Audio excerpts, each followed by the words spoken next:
This week about Genesis chapter 50, the final chapter. What happened? After Israel had died, Joseph commanded his sons to embalm his body, which is to put it through a process which prevents its decaying. After that process was complete, the Egyptians mourned for 7 days. Once the period of mourning was over, Joseph approached Pharaoh to ask for permission to bury his father in the land of Canaan, as that was what he had promised his father, and Pharaoh agreed. Joseph then left to bury his father, and along with him he brought all the servants of Pharaoh, the elders of his house, elders of the land of Egypt, all of his house and his father's house, and finally his brethren.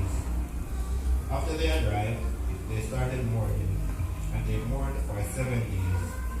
When the Canaanites saw people mourning, they called the place El Israel, for it was the grievous mourning of the Egyptians.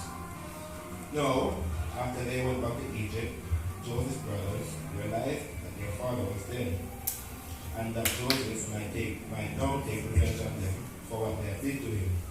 So they sent a messenger to Joseph about their father, telling them to forgive them of their wrongdoings, and Joseph went to hear this.